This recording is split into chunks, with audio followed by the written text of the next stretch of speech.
Put your hand down unless you are bidding. Then pull the bronze from the sale. What evidence gives you the right to stop this sale? The tool marks beneath the mare's right flank do not belong to a 1975 cast. That may sound convincing, but it still does not qualify as a bid. I am warning you to stop this sale before someone buys a forgery. You clean this room. You do not challenge a catalog signed by 3 specialists. Ask them who chased the seam beneath the mare's right flank. What seam are you talking about? The man rotated the bronze away from me. Mrs. Barrett, this interruption has no standing. Neither does a 1975 cast with a tool mark made 20 years later. What experience gives you that authority? I worked bronze under Maeve Larkin. He smiled. A former foundry hand with a mop has named himself an expert. I did not name myself an expert. I named the hand that made this. I stepped away from the bucket and pointed without touching. 3 shallow crescent cuts sat beneath the mare's right flank, almost hidden by fresh brown wax. The forger was Milo Gannett. 9 seconds passed. One of the catalog specialists lowered his pen. The man at the rostrum said Gannett never worked for Edwin Barrett. That is exactly why the catalog cannot be right. Those marks could belong to any chaser. Not with that vent scar and the 3-tooth punch. Maeve made me remove the same pattern from 2 seized aftercasts. Louise stood. Are you saying this bronze is fake? I am saying it was not cast in 1975. Milo Gannett finished it and he sold unauthorized copies.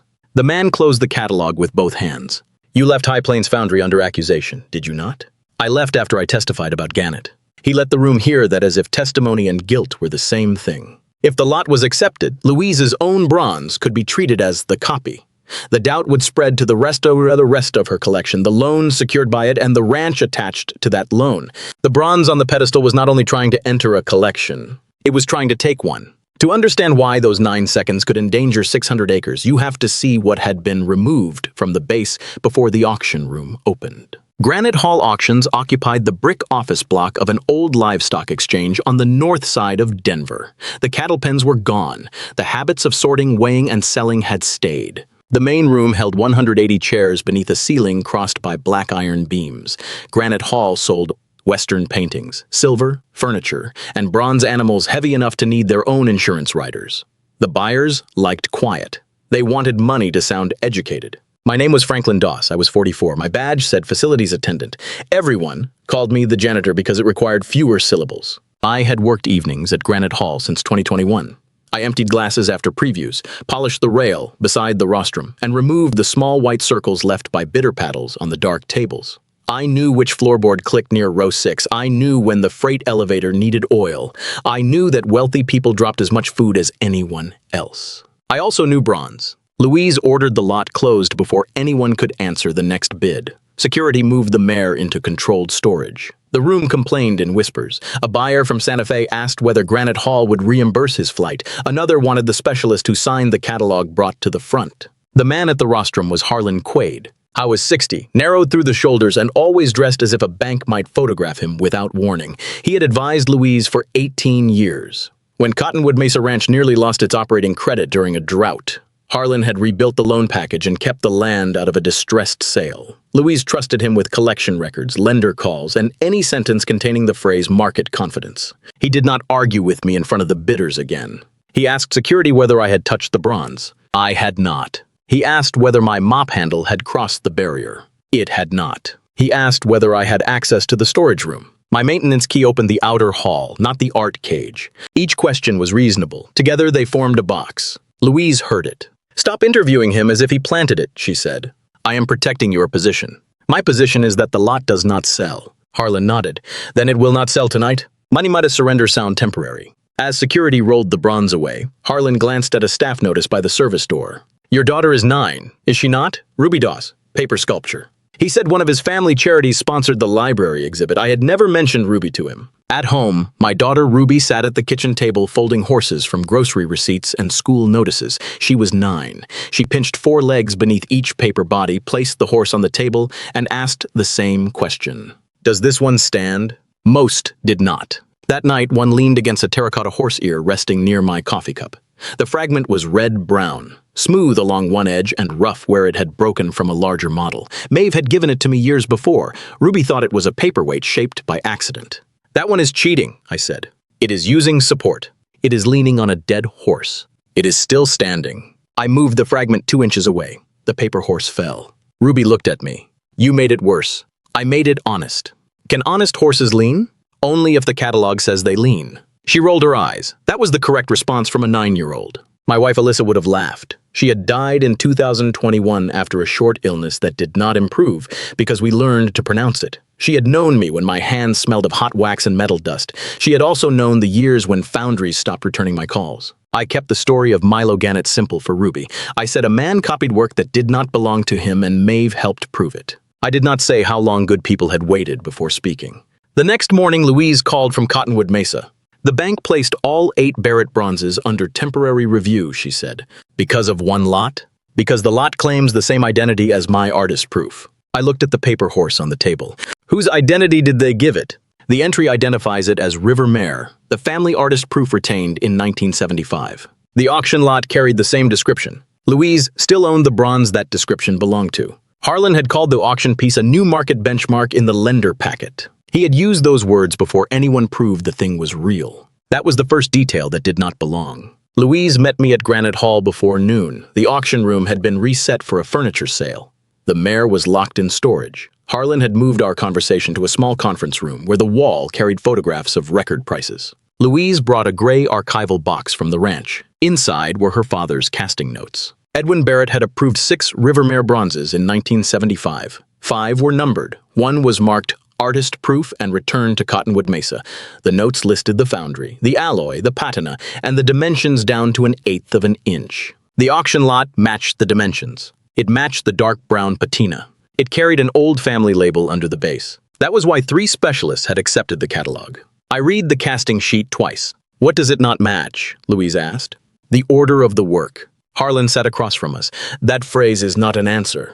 The foundry used a different vent plan in 1975. Milo's scar is under the right rear leg. He put vents there because his rubber mold trapped air near the hoof. "Can you prove that mark belongs to Milo?"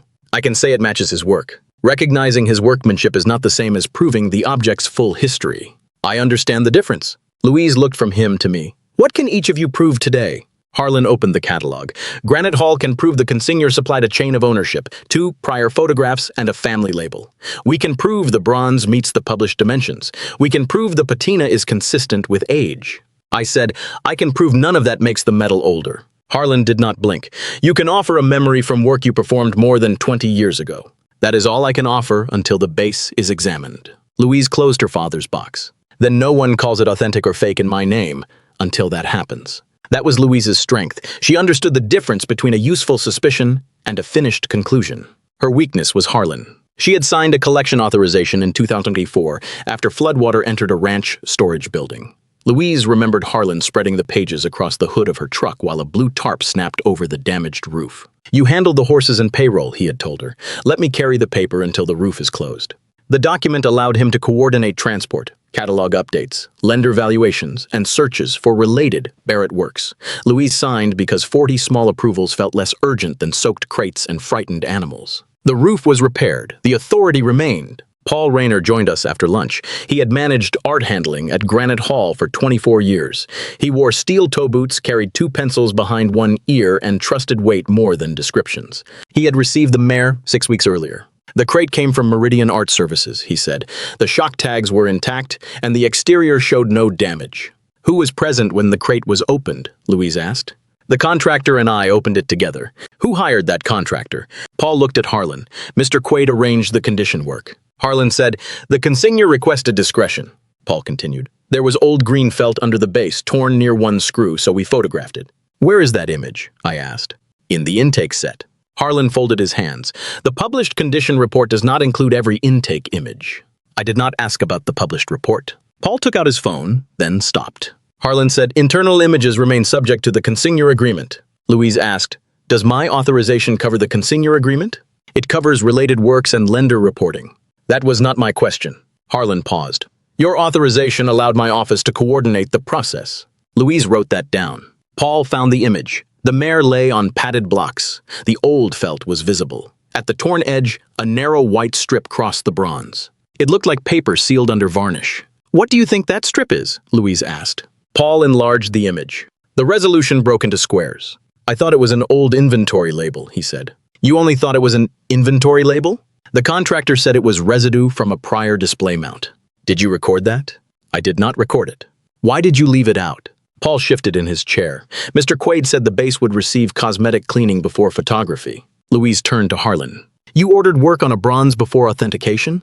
"I authorized removal of loose adhesive and replacement of damaged felt, but I did not authorize metal treatment." Paul said nothing. I watched him. "Was there metal treatment?" I asked. "I did not see any."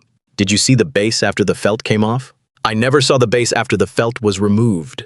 "Who controlled the sculpture after that?" "The contractor had control of it." "How long did the contractor keep it?" "The contractor kept it for 2 nights." "Was anyone supervising those 2 nights?" Paul looked at the table. Harlan answered for him. "The contractor used Granite Hall's secured workroom." "Who had the code?" Louise asked. "Paul, my office, the contractor, and security all had access." Paul corrected him. "Security could enter the hall. The workroom code was changed for the project." "Who received the temporary code?" Paul said, "The contractor and Mr. Quaid's project manager." Harlan leaned back. "This is becoming theatrical. A damaged felt pad was replaced. That does not transform a legitimate bronze into a forgery." "The new felt may hide what already proved it was a forgery," I said.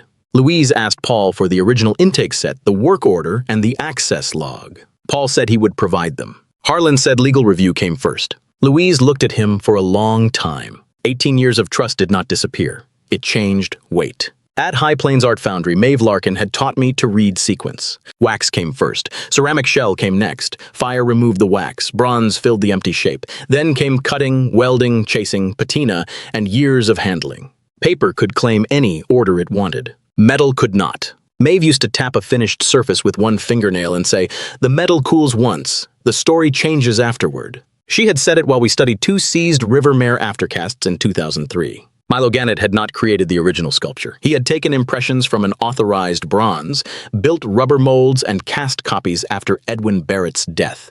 His pieces were close enough to pass at a distance. The failures lived underneath. Milo's 3-tooth punch had a damaged center tooth. When he chased a weld, the tool left 2 strong crescents and a shallow middle line. He also patched vent scars with brown wax before applying patina. The repair could survive a photograph. It could not survive a trained hand and good light. Maeve testified in the 1998 case that first seized Milo's work. I joined the foundry 2 years later. By 2003, when a second group surfaced, she made me clean the old wax from the seams and compare the marks. I did not discover Milo. I learned his handwriting. That afternoon, Louise drove to Cottonwood Mesa and opened her father's studio safe. She found the original artist-proof condition file. It included photographs from 1988, 2001, and 2016. The real River Mare carried a shallow dent inside the left front hoof where a stable gate had struck it decades earlier. The auction lot did not. The next morning, Louise asked Granite Hall's counsel to send a conservator to Cottonwood Mesa. She invited me as an observer. The ranch sat south of Salida, where the valley opened between dry hills and distant snow. 600 acres sounded large until I saw how much of it carried obligations. Fences needed repair. Water rights needed renewal. 12 veterans arrived each week for the riding program. 32 employees depended on payroll that came from the same credit line now under review. Louise kept the 8 bronzes in a converted stone feed building with climate control and 2 locked doors. Harlan had designed the security plan. The real River Mare stood on a low platform near the back wall. I did not touch it. The conservator rotated the platform while Louise read from her father's condition notes. The dent inside the left front hoof was present. So was a small casting line near the mane that Edwin had chosen not to erase. Under the right flank, the metal was clean. No crescent punch marks, no vent scar, no brown wax. The 2 objects shared a shape. They did not share a making. Louise rested one hand on the rail outside the platform. My father kept this one because the mare's head turned a little farther than the numbered casts, she said. He thought it looked as if she had heard something behind her. Did he record that? She opened a notebook. Edwin had drawn 6 small profiles. The artist proof alone had the deeper turn. The auction lot's head matched it. Someone had copied not only the sculpture, but the family description that separated this cast from the others. Who had access to this notebook? I asked. Harlan, 2 catalog researchers, and I had access over the years. Did anyone digitize the notebook? Harlan's office scanned the studio archive in 2024. Louise said the year without changing her voice. Outside, a group of veterans led horses past the barn. One man walked with a cane in his left hand and held a lead rope in his right. No one hurried him. Louise watched them through the narrow window. The lender thinks the bronzes secure the ranch, she said. In practice, the ranch secures everything. If they freeze the operating draws, the program closes before the land sells. How long can you cover payroll? 3 cycles without the line. 4 if I stop the roof work. Does Harlan know that? He built the cash model. That answer stayed in the room. Louise did not pretend she had never made a mistake. She had given Harlan the studio scans. She had let his office write lender summaries. She had signed broad authority because he had saved the ranch once and because trust was easier than reading every page during a flood repair. She opened the authorization on her tablet. One clause allowed Harlan to identify related Barrett works and coordinate market activity intended to support collection value. She read the phrase again. I thought market activity meant finding legitimate sales. It can mean whatever the next document needs it to mean. She looked at me. That sounds like something Maeve taught you. That is not something Maeve taught me. It is something people learn after signing. The conservator finished the examination and sealed the building. Louise photographed the seal number herself. Before we left, she turned back toward the real mayor. If the false bronze takes this one's identity, the bank will not need to decide which object is real today, she said. It only needs to decide the title is uncertain. Uncertainty was cheaper to create than a forgery. It was also more useful. By evening, Louise had enough to tell the bank the 2 bronzes were not the same object. She did not yet have enough to prove which history belonged to the lot. Then Paul called me from the loading dock. The old felt is gone, he said. Was the old felt discarded? The contractor's work order says returned with packing debris. Do you still have the work order? I still have the work order. Do not move it.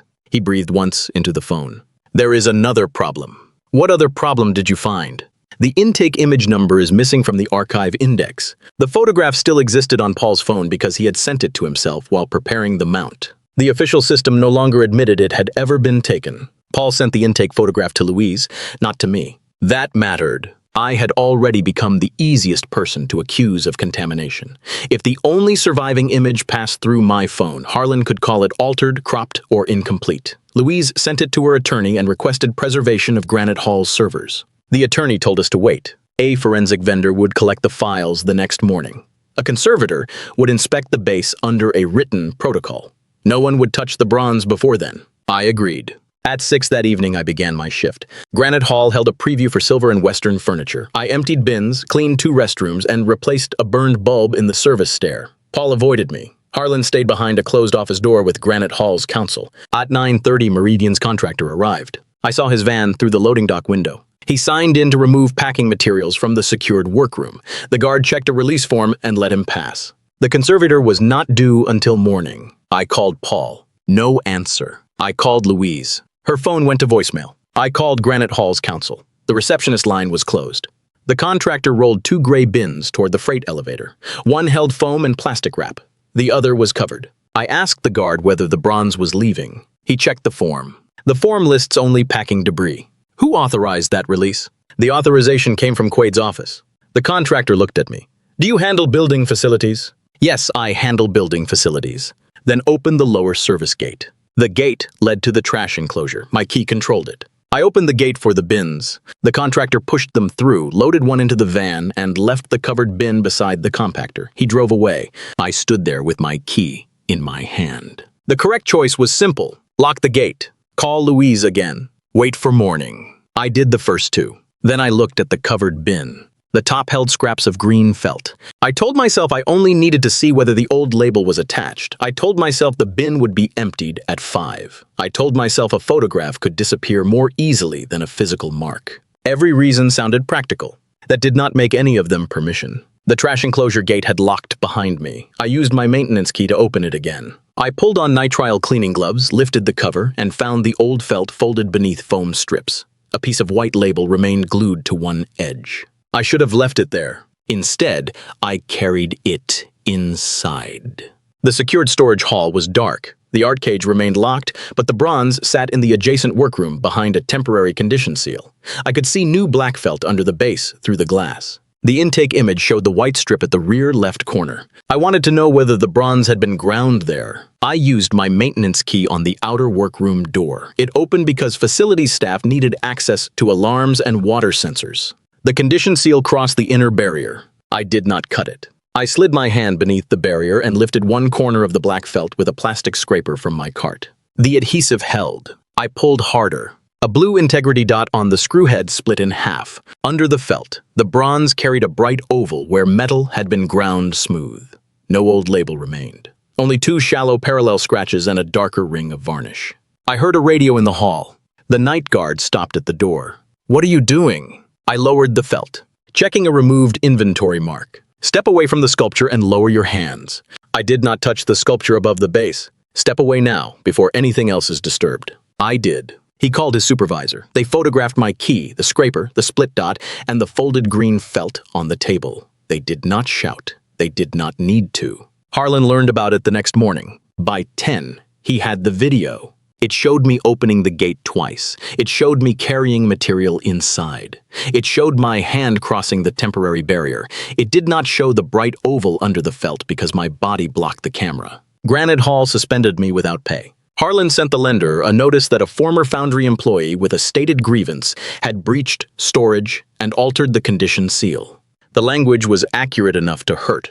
Louise argued that the breach did not create Milo's tool marks. Harlan agreed. Then he said it made every later observation by me unusable. He asked Granite Hall to transfer the bronze to an independent trustee. The lender agreed. Paul's photograph remained under legal hold, but the old felt I had moved was excluded from initial testing because chain of custody had been broken. I had found what I expected. I had also made it harder to prove. Ruby saw the suspension letter on the kitchen counter. "Did Granite Hall fire you?"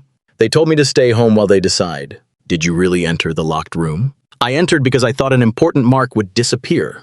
"Did going inside help you prove it?" I looked at the letter. It made part of the evidence harder to use. Ruby folded another paper horse. "If you tell the truth and nobody believes you, does it stop being true?" "The truth stays true, but the way you prove it matters." I lined up 8 of her horses and tipped one onto its side. The bank trusted 8 bronzes when it lent Louise money. Someone is making one look false, so the bank may freeze everything supporting the ranch. Ruby looked at the 7 horses still standing. Even when the others did nothing wrong, adults sometimes freeze the whole table while they argue about one leg. That evening, Louise called. "I told you to wait," she said. "I know you told me to wait. You were right about the base. I know my mistake made this harder. Do not make me choose which one matters." I had no answer. Harlan had not trapped me. He had not hidden behind the door. He had not needed to. I gave him the first victory with my own key. 2 days after my suspension, Louise drove to the Front Range Metals Archive in Fort Collins. I stayed home. That was the first useful thing I did after the breach. Maeve had transferred to her case files there before she died. The archive was part of a university materials program. It stored foundry records, radiographs, mold photographs, and court exhibits donated after old disputes closed. Harlan had no contract with it. Granite Hall had no authority over it. Louise sent the archive the auction intake photographs, dimensions, and the visible tool marks. The director asked for 48 hours. He called back in 6. The file number came from a 998 seizure. The object had been listed as River Mare, unauthorized aftercast, maker attributed to Milo Gannett. It had a hollow bronze core support bent into a hook near the chest. It had a repaired void beneath the right rear leg. It had 3 crescent punch marks under the flank. Those details were internal or nearly invisible. The archive held a radiograph. The independent trustee arranged a new radiograph of the auction bronze.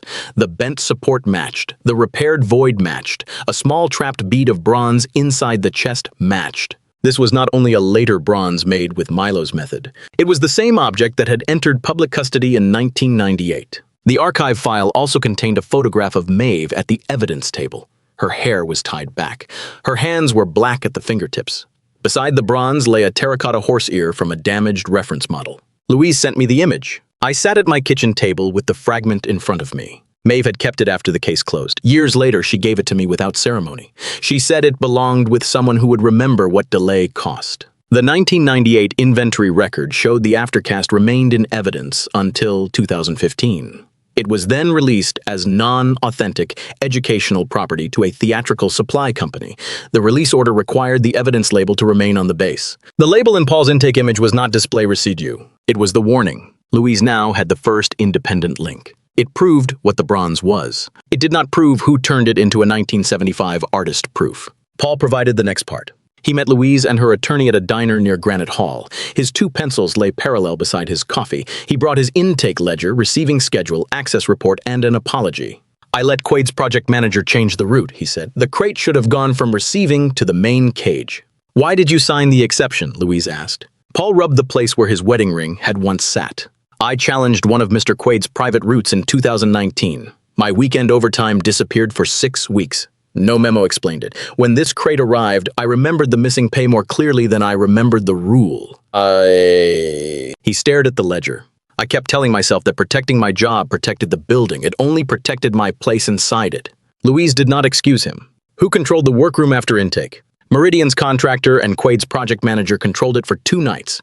I could not enter unless one of them reset the temporary code. Security could open the hall, but not that room. Paul slid over the work order. It described base cleaning, adhesive removal, felt replacement, and photography preparation. The approval line carried Harlan's office code. The intake image vanished from the central index the morning after the work order closed. The server record did not identify who deleted it. The request came through Harlan's project account. Paul had seen the label before the control window and the clean base afterward. He had not seen the hand holding the tool.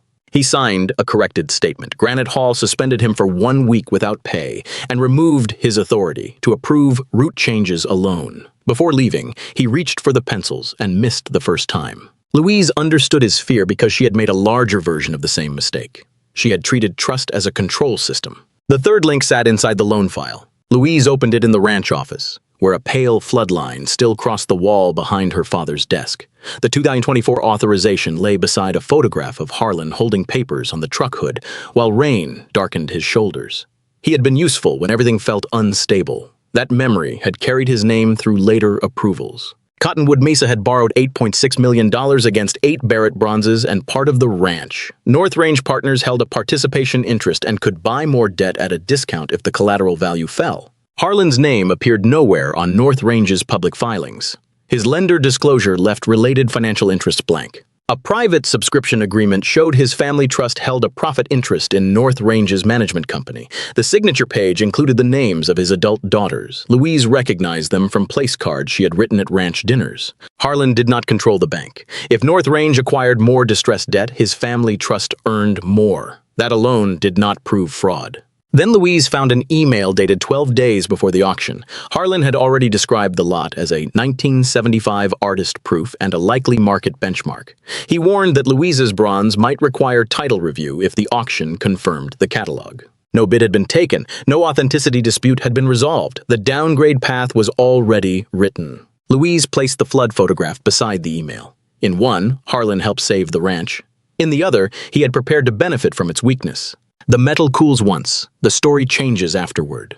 She did not say it about bronze. The auction price was never the prize. The doubt was. By the end of the day, Louise believed we had enough to stop the collateral downgrade. She was wrong. The lender agreed this Granite Hall bronze was an unauthorized aftercast. It still scheduled a control hearing to decide whether Louise's management failures required an independent trustee over the entire collection. The fake had been exposed. The takeover had only changed its argument. The control hearing took place in a lender conference room with no windows. A copier in the hall printed the supplemental conflict packet 1 slow page at a time. Its rollers became the only clock in the building. 3 people sat for the panel. Louise sat with her attorney and kept adjusting the same cuff until the button came loose. Her phone vibrated against the table. Payroll draw still pending. Harlan adjusted his tie twice before the first question. Paul waited in the hall with a paper cup collapsing between his hands. I appeared by video from my kitchen table because Granite Hall still barred me from the property. My collar was damp. I kept one hand around the table edge so the camera would not show it shaking. Ruby worked behind me. One paper horse fell from the counter and she crossed the frame to retrieve it. Harlan watched her, then gave me a smile the panel did not notice. Outside counsel began. Mr. Doss, do you hold an appraisal license or certification to authenticate Barrett bronzes? I hold neither credential and I have never claimed otherwise. Then what training permits you to testify here? I chased bronze seams at High Plains Art Foundry and studied 2 Milo Gannett aftercasts under Maeve Larkin. I can identify process marks consistent with his documented work. Can you prove Mr. Quaid altered the base or ordered someone else to alter it? I cannot prove that he held the tool or gave that specific order. Can you identify who wrote the false provenance? The metal cannot identify the writer. That question lies outside my technical role. The risk specialist lifted the photograph of the broken seal. Did you enter storage without permission and damage this integrity marker? I entered without permission, and my action broke the marker. Why should this panel trust you now? My thumb pressed into the table edge. Do not trust my judgment that night. Trust the archive radiograph, Paul's intake image, and the access log. My mistake does not improve those records or erase them. The credit officer wrote that down. The copier released another page. Paul entered next. He placed his 2 pencils beside the microphone and described the route change. He admitted signing the exception and not seeing anyone grind the base. Harlan's counsel leaned toward him. Can you identify the person who removed the evidence label? I cannot identify that person because I was locked out of the workroom.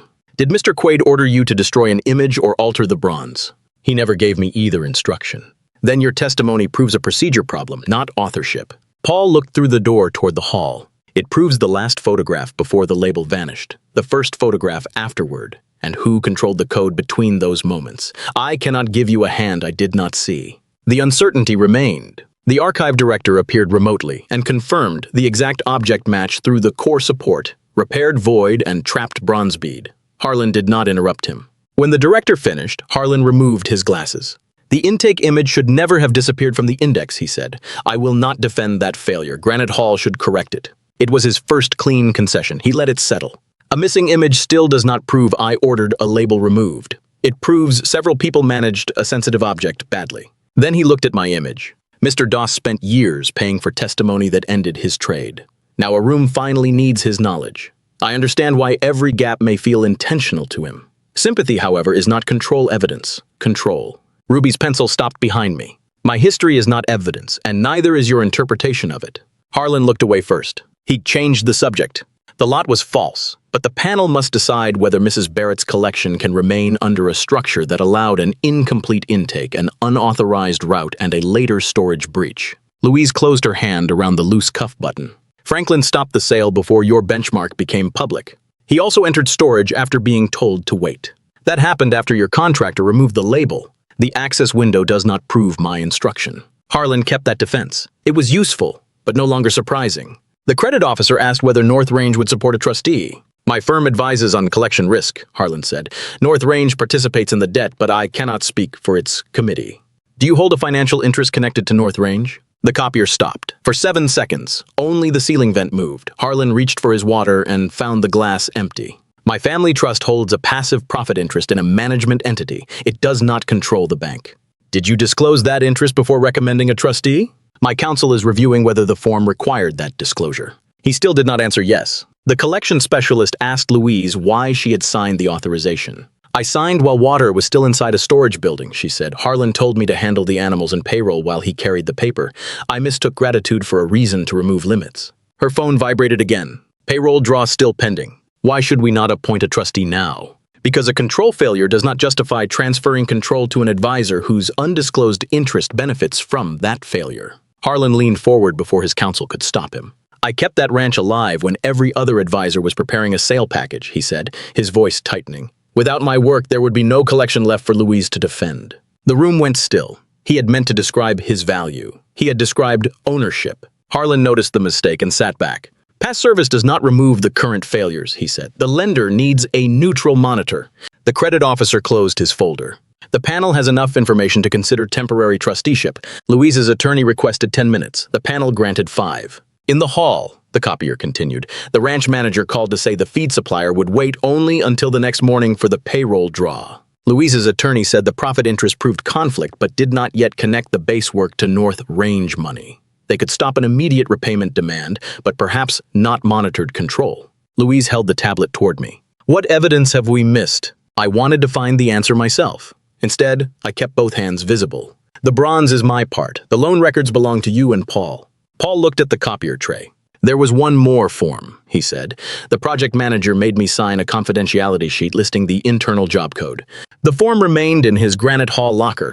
Harlan's counsel had already requested that the locker be preserved, so no one could retrieve it before the hearing ended. The panel returned. It rejected the auction bronze as an authorized cast and suspended any immediate downgrade based on that lot. Then it installed an independent monitor at Cottonwood Mesa. Louise lost unilateral authority to move, insure, lend, or sell the 8 bronzes.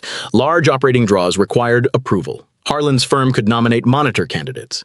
Louise did not lose the ranch that afternoon. She lost control of the objects keeping it alive. Harlan had nearly won without proving one bronze in her collection was false. As people gathered their files, he looked directly into my video window. Franklin, consider what public testimony can do to a family. His eyes moved to the empty chair where Ruby had been. I looked at him through the tablet camera. The connection ended before I answered. The chair behind me was empty, but Ruby was already inside the dispute. The children's exhibit opened that evening at a public library near our apartment. Ruby had folded 12 paper horses from grocery receipts, bus schedules, and an old Granite Hall preview sheet. The library placed them on a white shelf beneath a card that read, Ruby Doss, age 9. I almost stayed home. Alyssa used to say that shame loved an empty chair. I went. Ruby stood with her class near the craft table. Parents drank weak coffee. A local foundation had paid for the frames and snacks. Harlan's name appeared on the donor board through one of his family charities. I saw him before he saw me. I did not approach Ruby. He read her name from the exhibit card, then stopped beside me with enough distance to look polite. The sponsor roster was accurate. Ruby Doss, age 9, paper sculpture. You searched for her name before coming here. The donor office sent me the roster. A reporter could find the same information before lunch. Do not speak to my daughter. I do not need to approach her to make your privacy disappear. He handed me a folded statement saying my identification had been preliminary. My storage breach compromised my confidence, and I would not oppose an independent trustee. You want me to change what I know. I want you to separate a valid identification from accusations you cannot prove. I never accused you of holding the grinder. Public filings will place former foundry worker, evidence breach, apartment address, and 9-year-old daughter in one paragraph. Reporters may wait outside your building or question her teacher. You are offering privacy in exchange for my testimony. I am offering the last chance to keep her outside a public dispute. His quiet voice made the threat cleaner. He looked toward the paper horses. You already made one reckless choice because you feared evidence would disappear. Do not make another because a room finally listened to you. Then he left. The statement stayed folded in my hand. At home, I placed it beside Ruby's paper horses. She asked why the man from the library had talked to me. I told her he wanted me to change what I would say. Was what you said wrong? Part of what I did was wrong. Was the horse fake? Yes, the horse was a fake. Did you go in the room? Yes, I entered the room. She considered both answers. So you were right and wrong? Yes, I was right about the horse and wrong about the room. What will you tell them? I do not know. Then tell them the whole truth. That was all. At 11, Paul sent Louise a photograph of the confidentiality sheet from his locker. The job code matched a North Range asset review file produced that afternoon. Meridian had billed the base work to that code, not to the consignor account named in the catalog. The billing trail did not show Harlan holding a grinder. It showed the false bronze being prepared with money assigned to the lender participant that benefited from the downgrade. Louise requested an emergency reconvening the next morning. She did not ask me to accuse Harlan. She asked me to state 4 things. The visible tool marks matched Milo's known process. The archive proved the exact bronze was the 1998 aftercast. The grinding was not part of casting. My storage breach happened after Paul's intake photograph and after the base work order. Paul stated the control window and the job code. Then Louise placed the 3 records in order. The archive proves this exact bronze entered public custody as a Gannett aftercast in 1998. Paul's intake record and your vendor orders prove it remained under your control when the evidence mark disappeared and the new felt went on. Your lender update, your undisclosed interest in North Range, and the purchase right on my debt prove who benefited when my real cast was questioned. My signature gave you access. It did not give you provenance. Harlan stared at the billing page for 9 seconds, then removed his glasses. That code should not have funded the base work, he said. I concede the billing was improper. It still does not prove I ordered anyone to erase a label. The panel agreed that the code did not identify the person holding the tool. Then the credit officer asked why North Range had funded the work before the lender knew an authenticity concern existed. Because the asset review had to be ready before the market moved, Harlan said. His counsel touched his arm too late. The sentence admitted preparation before discovery. Harlan's counsel requested a recess. The lender withdrew his firm from the monitor selection process. It preserved the monitored account, but removed Harlan's authority over the collection. North Range's purchase rights were frozen pending conflict review. Granite Hall referred the catalog and access records to the state auction regulator. The lender sent the financial file to its fraud unit. Louise filed a civil preservation action. No one arrested Harlan in the room. He left with counsel. Cottonwood Mesa kept operating through a monitored account. Louise kept the ranch. The cost of our mistakes remained in the controls around it. 6 weeks later, Granite Hall corrected the River Mare catalog. The investigation remained open. Harlan had not been charged. North Range still held a participation interest in the loan, though it could not increase that interest while the conflict review continued. Cottonwood Mesa used a monitored operating account. Louise could approve payroll and ordinary ranch expenses. Moving any bronze required a second signature. Paul returned after his unpaid suspension. He no longer approved route changes by himself. Granite Hall ended my suspension too. I completed compliance training and signed a restriction that barred me from entering consignment storage or handling claim evidence for 1 year. My maintenance key opened plumbing closets and service halls. It no longer opened the outer workroom. That consequence belonged to me. The catalog correction took place after business hours. No bidders attended, no cameras waited outside. Louise sat in the front row with Ruby. On the rostrum lay the corrected condition report, the 1998 archive image, and the terracotta horse ear Maeve had given me. The unauthorized bronze remained in secure custody. A large monitor displayed its underside, including the 3 crescent marks and the pale oval where the evidence label had been removed. The catalog specialist read the new entry. The corrected entry identifies River Mare as an unauthorized aftercast made no later than 1998. Attributed through court records and process evidence to Milo Gannett, and previously miscatalogued as the Barrett family artist proof. Louise looked at me. Mr. Doss, raise your hand when the maker's name is correct. I raised it. No one laughed. The specialist repeated the name. The maker was Milo Gannett. I signed the condition report beneath a narrow line of type. Foundry process witness. It did not call me an appraiser. It did not call me an authenticator. It did not erase the broken seal. It recorded the part that belonged to me. Louise handed me Maeve's fragment. You kept this all these years? She asked. She told me to remember what waiting cost. Ruby held one of her paper horses in both hands. Does this one stand? She asked. She placed it on the rostrum. It stood without leaning on anything. I looked at the corrected image, then at Maeve's old fragment. The metal cools once. The story changes afterward. Louise closed the catalog. That was enough for the record in front of us. Before we left, her phone displayed the first report from the new monitor. One routine vendor approval carried the same Meridian project prefix that appeared on the false bronze work order. Although the contractor name was different, Louise circled the code and turned the phone face down. The ranch was safe for now. The paperwork was still moving. The first time I raised my hand, the room saw a janitor interrupting a sale. The last time, Louise had asked me to raise it because the record needed a witness. The bronze had not changed between those moments. The story had. When you hear laughter in a room full of authority, what would make you keep your hand raised? Would you trust the expert with the title or the worker who can name the mark? And if the truth came from someone who had also made a real mistake, would you still let the evidence speak? The answer begins under the mare's right flank, where 3 shallow cuts survived every story written over them.